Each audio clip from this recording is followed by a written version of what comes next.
வைத்தீஸ்வரன் கோயில் ஸ்ரீ தன்வந்திரி அருக்குடிலின் சார்பாக உங்கள் அனைவருக்கும் எங்களுடைய பணிவான வணக்கங்கள். இந்த வீடியோவில் நாம என்ன பார்க்க போறோம்னா, சதய நட்சத்திரத்துக்காரர்கள் ஏன் இந்த பிறவினை எடுத்திருக்கிறார்கள், அவர்கள் தான் பிறந்த நட்சத்திரத்தின் அடிப்படையில் சுமந்து வந்திருக்கக்கூடிய கர்மாக்கள் என்னென்ன, தான் சுமந்து வந்த கர்மாக்களை விளக்கி நல்வாழ்வு பெற அவர்கள் என்னென்ன செய்ய வேண்டும், எம்மாதிரியான விஷயங்களில் அவர்கள் கவனத்துடன் இருக்க வேண்டும், எந்தெந்த விஷயங்களை தவிர்த்தல் வேண்டும் என்பதையெல்லாம் பற்றி தெளிவாக காணவிருக்கின்றோம். அந்த அடிப்படையில் சதய நட்சத்திரமானது வானமண்டலத்தில் 11வது 30 டிகிரியில் அமைந்திருக்கக்கூடிய, அதாவது கும்ப ராசியிலே தன்னுடைய 4 பாதங்களையும் அமைத்திருக்கக்கூடிய ஒரு முழுமையான நட்சத்திரம். இது பார்ப்பதற்கு வானமண்டலத்தில் தோரணம் போன்றும் பெரிய லிங்கம் போன்றும் மலை போன்றும் தோற்றமளிக்கிறது. காலபுருஷ தத்துவத்தின் அடிப்படையில் 11ஆம் இடமானது லாபஸ்தானமாகவும் கணுக்கால் பகுதியை குறிக்கப்படக்கூடியதாகவும் இருக்கிறது. இவர்களுடைய உடலமைப்பை பொறுத்தவரை பெண்கள் சற்று உயரம் குறைவாக உள்ளவர்களாகவும், ஆண்களாக இருப்பின் சற்று உயரமானவர்களாகவும் இருக்கக்கூடியவர்களாக இருக்கிறார்கள். இவர்களது உடலும் முகமும் மாறுபட்ட நிறமுடையதாக இருக்கிறது. அதாவது முகமானது சற்று பொலிவுடனும் உடற்பகுதியானது சற்று மங்களான நிறத்துடன் இருக்கக்கூடியதாக இருக்கிறது. இவர்கள் இந்த பிறவியினை ஏன் எடுத்திருக்கிறார்கள் என்று பார்ப்போமேயானால், இவர்கள் மூதாதையர் வழியில் தோஷம் பெற்றவர்களாக இருக்கிறார்கள், சர்ப்பங்கள் மூலம் தோஷம் பெற்றவர்களாக இருக்கிறார்கள், கருக்கலைப்பு செய்தவர்கள், திருக்கோயில் சொத்தை அபகரித்ததனால் தோஷம் பெற்றவர்கள், பிற உயிர்களை வதை செய்தவர்கள், அதன் இறப்புக்கு காரணமானவர்கள், தன்னுடைய வார்த்தைகளின் மூலம் தற்கொலைக்கு தூண்டிய வகையில் தோஷம் பெற்றவர்கள், மூதாதையர்களுக்கு செய்ய வேண்டிய கடமைகளை சரியாக செய்யாமல் அதனால் சாபம் பெற்றவர்கள் இப்பிறவியினை இந்த நட்சத்திரத்தில் எடுக்கிறார்கள். இவர்களுடைய குணாதிசயங்களை பொறுத்தவரை இவர்கள் தான் சார்ந்த விஷயங்களில் மிகச் சரியாக இருக்க வேண்டும் என்ற எண்ணமுடையவர்கள். ஓவர் பர்ஃபெக்ஷன் சொல்லலாம். இவங்கள மற்றவர்களிடம் அதையே எதிர்பார்க்கக்கூடியவர்கள். அதனால் இவர்கள் மற்றவர்களிடம் பகையை சம்பாதிக்க வேண்டி அமைகிறது.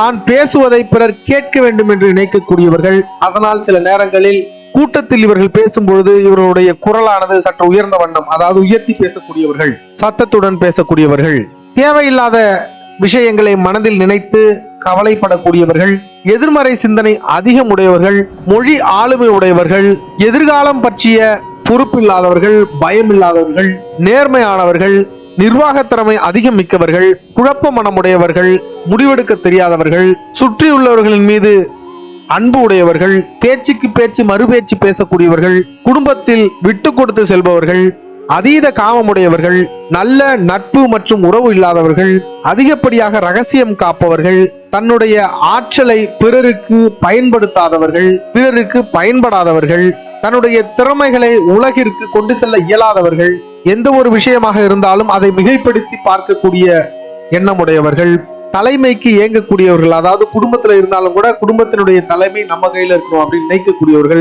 ஆனா அதுல பெருசா அவர்களால் வெற்றி பெற முடியறதில்ல. வாகனங்களின் மீது அதீத விருப்பமுடையவர்கள், பயணங்களின் மீது அதிக விருப்பமுடையவர்கள்.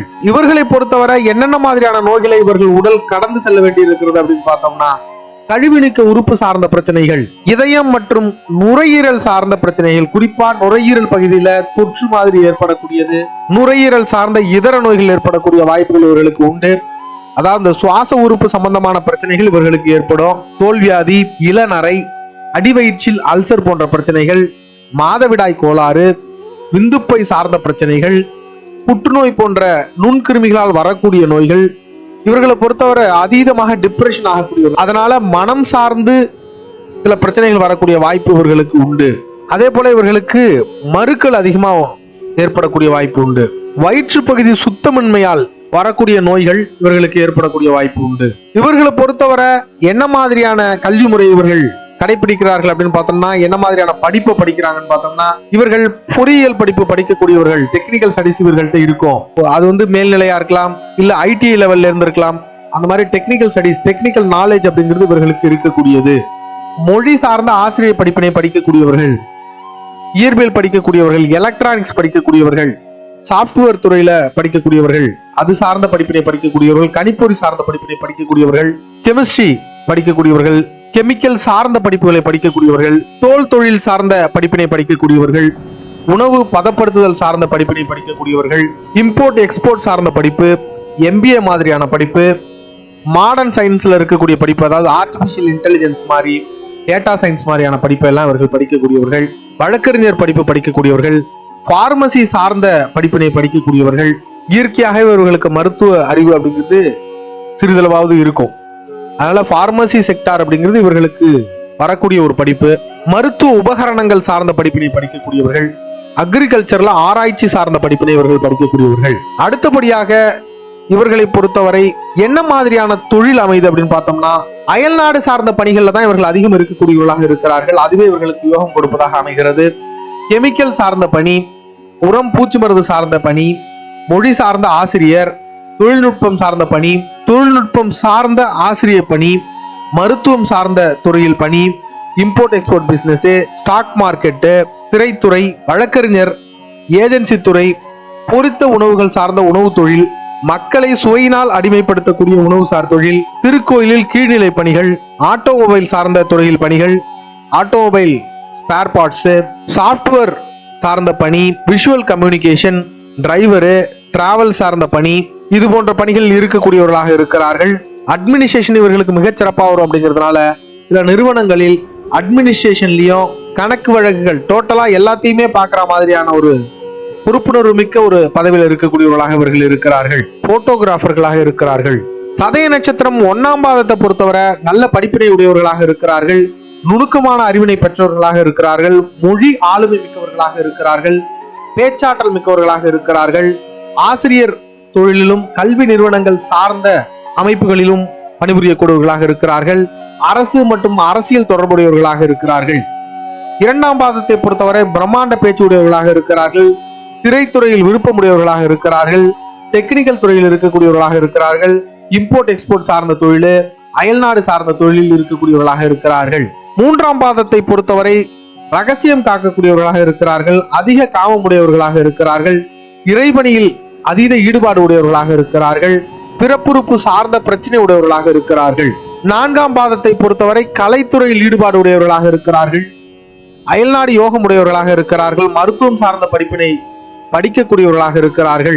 இவர்களை பொறுத்தவரை என்ன மாதிரியான நட்சத்திரத்துல இவர்களுக்கு வாழ்க்கை துணை அமைதி அப்படின்னு பார்த்தோம்னா, பூசம், அனுஷம், உத்திரட்டாதி, புனர்பூசம், விசாகம், பூரட்டாதி, ஆயில்யம், கேட்டை, ரேவதி, பரணி, பூரம், பூராடம், கார்த்திகை, உத்திரம், உத்திராடம் நட்சத்திரத்தை சேர்ந்தவர்களை இவர்கள் பெரும்பாலும் வாழ்க்கை துணையாக அமைத்துக் கொள்கிறார்கள். இவர்களை பொறுத்தவரை வாழ்க்கை துணை எந்தெந்த நட்சத்திரத்துல அமைந்தால் அவர்களுக்கு வாழ்க்கை சிக்கலாக அமைகிறது அப்படின்னு பார்த்தோம்னா, இவர்களை பொறுத்தவரை ஹஸ்தம், ரோகிணி, திருவோண நட்சத்திரத்துக்காரர்களை இவர்கள் மணந்தார்கள் ஆனால் இவருடைய வாழ்க்கை கடும் சிக்கலை சந்திக்க வேண்டியிருக்கிறது. அதே போல அஸ்வினி, மகம், மூலம், விசாக நட்சத்திரத்துக்காரர்களை இவர்கள் மனம் புரியும் பொழுது குழந்தையின்மை, குழந்தை தடை, குழந்தையின்மை சார்ந்த சிகிச்சை எடுக்க வேண்டிய சூழ்நிலை ஏற்படுகிறது. அடுத்தபடியாக இவர்கள் தான் பிறந்த நட்சத்திரத்தின் அடிப்படையில் சில சாபங்களையும் தோஷங்களையும் சில நற்பலன்களையும் பெறுகிறார்கள். அந்த அடிப்படையில பார்த்தோம்னா இவர்கள் குடும்பத்தில் விபத்தினால் மரணம், துர்மரணம் என்பது இருக்கக்கூடிய ஒரு அமைப்பாக இருக்கும். இவர்கள் குடும்பம் சார்ந்தது இருக்கும்.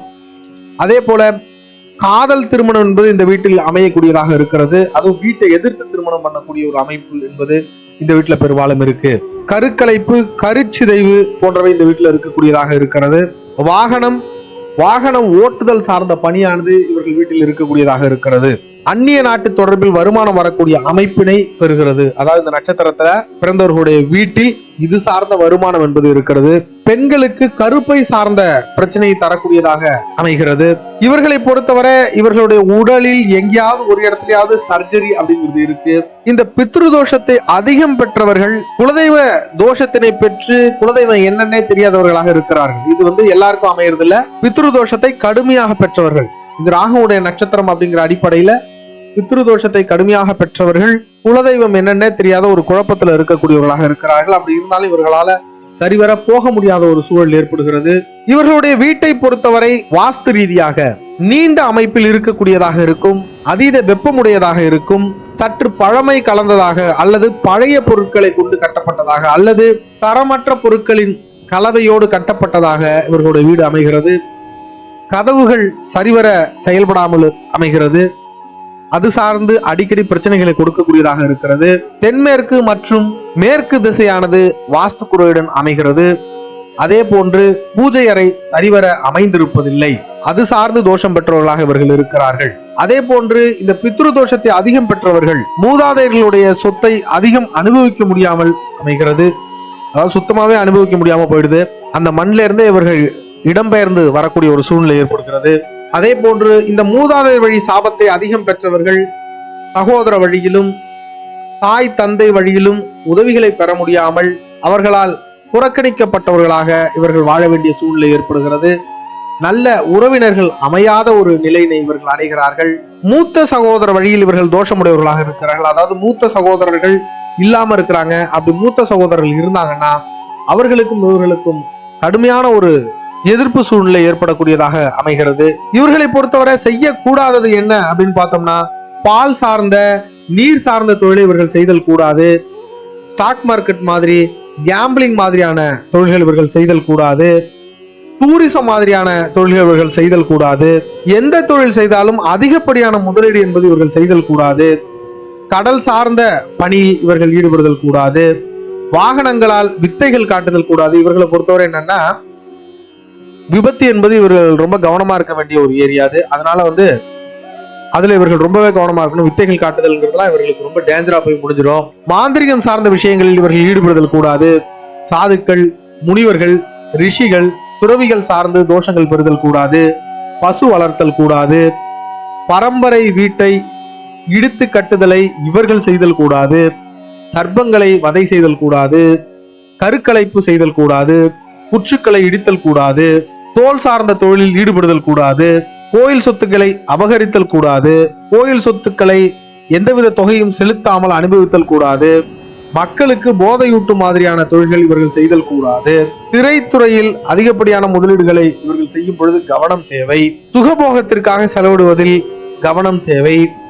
போதை பழக்கம் இவர்களுக்கு கூடவே கூடாது. போதை பழக்கம் இவர்களை கடுமையாக அடிமைப்படுத்தும். தாய் வழி உறவில் திருமணம் என்பது இவர்கள் செய்தல் கூடாது. அது இவர்களுடைய வாழ்க்கையில் சங்கடத்தை ஏற்படுத்தக்கூடியதாக இருக்கும். இவர்கள் செய்ய வேண்டியது என்னென்ன அப்படின்னு பார்த்தோம்னா, மூதாதையர்களை வழிபடுதல் இவர்களுக்கு சிறப்பான பலன்களை கொடுக்கக்கூடியதாக இருக்கும். ராமேஸ்வரம் சென்று வழிபடுதல் இவர்களுக்கு மிகச்சிறப்பான பலன்களை கொடுக்கக்கூடியதாக இருக்கும். உளுந்து தானம் செய்தல் நற்பலன்கள் கொடுக்கும். நரசிம்மருடைய வழிபாடு இவர்களுக்கு மிகச்சிறப்பான பலன்களை கொடுக்கும். துர்க்கையை தொடர்ந்து வழிபடுதல் இவர்களுக்கு நற்பலன்களை கொடுக்கக்கூடியதாக இருக்கும். புற்று தெய்வங்களை வழிபடுதல் இவர்களுக்கு மிகச்சிறப்பான பலன்களை கொடுக்கக்கூடியதாக இருக்கும். திருநாகேஸ்வரம் சென்று வழிபடுதல் இவர்களுக்கு மிகச்சிறப்பான பலன்களை கொடுக்கக்கூடியதாக இருக்கும். கடல் நீரில் அடிக்கடி நீராடுதல் இவர்களுடைய தோஷங்களை குறைக்கக்கூடியதாக இருக்கும். நோயாளிகளுக்கு மருத்துவ உதவி செய்தல் மிகச்சிறந்த நற்பலன்களை கொடுக்கக்கூடியதாக இருக்கும். பிரதோஷ நாளில் பெரிய லிங்கமுடைய கோயிலில் லிங்கத்திற்கான எண்ணெயை வழங்கி இவர்கள் வழிபடுதல் குழந்தையின்மை சார்ந்த பிரச்சனைகளை நீக்கக்கூடியதாக இருக்கும். இவர்கள் சார்ந்த தோஷங்களை விளக்குவதற்கு இது துணை புரிவதாக இருக்கும். அது சார்ந்து இவர்கள் நற்பலன்களை பெறக்கூடியவர்களாக இருப்பார்கள். சாதுக்கள், முனிவர்கள், ரிஷிகள், துறவிகள் இவர்களுக்கு தங்களால் இயன்ற உதவிகளை செய்வதன் மூலம் இவர்கள் தங்கள் தோஷங்களில் இருந்து விடுதலை பெறக்கூடியவர்களாக இருப்பார்கள். ஆகவே தவிர்க்க வேண்டிய விஷயங்களை தவிர்த்து செய்ய வேண்டிய செயல்களை மிகச் சிறப்பாக செய்வதன் மூலம் இவர்கள் மிகச் சிறப்பான வாழ்வினை பெறுவார்கள். வாழ்க வளமுடன். மீண்டும் அடுத்த வீடியோவில் சந்திப்போம். நன்றி.